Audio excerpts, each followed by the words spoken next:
Bonjour à tous, aujourd'hui une leçon des exercices et sa correction sur le chapitre les aires. Alors on peut déterminer l'aire qui est l'étendue et la superficie d'une surface plane. Pour cela, il faut rechercher le nombre d'unités d'air qu'elle contient ou bien encadrer l'aire recherchée par deux autres surfaces dont on connaît l'aire. Les unités de mesure d'air. L'unité de base utilisée pour mesurer les aires est le mètre carré. Mais on utilise aussi ses multiples et ses sous-multiples. Un mètre carré équivaut donc à la surface d'un carré dont les côtés mesurent 1 mètre. Et un centimètre carré équivaut donc à la surface d'un carré dont les côtés mesurent 1 cm comme vous pouvez le voir sur cet exemple. Enfin, un kilomètre carré équivaut à la surface d'un carré dont les côtés mesurent 1 km. Les conversions des unités de mesure d'air.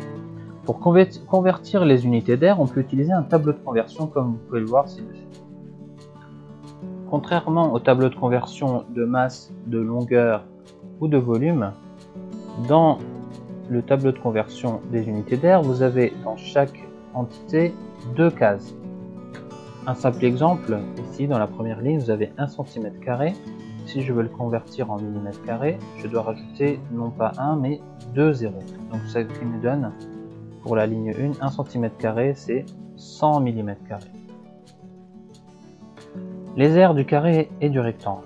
On calcule l'aire d'un carré ou d'un rectangle en multipliant les longueurs des deux côtés consécutifs. Donc pour l'aire du carré, côté fois côté, et pour l'aire du rectangle, longueur fois largeur. Continue avec d'autres exemples. Pour la première ligne, 1 m². Si je veux le convertir en décimètres carrés, je dois rajouter 2 zéros, ce qui me donne l'égalité suivante, 1 m² égale 100 décimètres². Et si je veux le convertir en centimètres carrés, je rajoute 2 zéros supplémentaires, ce qui me donne 10 000 cm² pour la ligne 1. Et vous avez d'autres exemples pour la ligne 2, 3 et 4. Nous continuons avec les aires des figures simples. Donc un rappel pour le carré, côté fois côté, donc A fois A, qui est égal à A au carré. Pour les rectangles, longueur fois largeur, donc A fois B.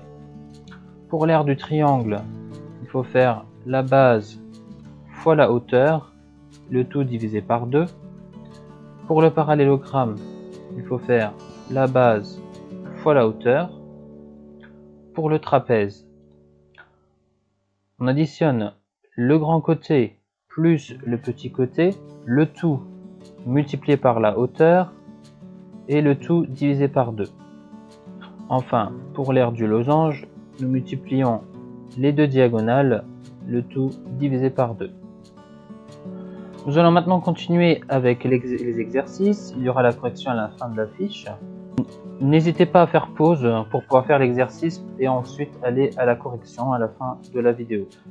Rappel, si une case est une unité, l'aire de A égale 25 et l'aire de B égale 27. Il suffit de compter les petits carrés. L'aire de A est donc plus petite que l'aire de B. Ceci était donc un rappel. Donc à partir de ces exemples-là, l'exercice 1 classe les figures suivantes en fonction de leur aire, de la plus petite à la plus grande, donc dans l'ordre croissant. N'hésitez pas à faire pause pour faire l'exercice, il y aura la correction juste après. Exercice 2, calcule l'aire de ces figures en fonction de l'unité donnée. Une unité égale 1 carré. N'hésitez pas à faire pause, il y aura la correction à la fin de cette fiche tout de suite après. Il y a une petite précision, différentes figures peuvent avoir la même aire. Correction de la première fiche. Donc, la plus petite figure, c'était la figure B, ensuite D, ensuite A, ensuite C, ensuite E et enfin la figure F. Correction de l'exercice 2, la figure A, son aire était égale à 16, la figure B 24, la figure C 20, la figure D 8, la figure E 34, la figure F 24, la figure G 32 et enfin la figure H 16. On continue avec la deuxième et dernière fiche et avec sa correction par la suite. Deuxième fiche, premier exercice, calcule l'aire de ces figures en fonction de l'unité donnée. Une unité est égale à 1 carré. Alors de cet exercice, certaines lignes ont été effacées, donc il faut bien deviner qu'ici vous avez des lignes et donc des carrés. Enfin, nous avons un rappel, un carré dont les côtés mesurent 1 cm a une aire d'1 cm². Les unités de l'exercice précédent correspondent donc à des centimètres carrés. Exercice 2. Ici, pareil, il y a un problème au niveau des lignes, mais vous pouvez deviner les carrés.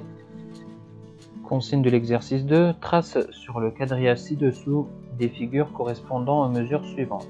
Donc la figure A doit faire 16 cm², la figure B 20 cm², la figure C 9 cm² et enfin la figure D 15 cm². Vous pouvez utiliser tout le quadrillage. Pour ceux qui n'ont pas la fiche d'exercice, il est également possible de le faire dans son cahier ou sur une feuille à carreaux. On passe à la correction.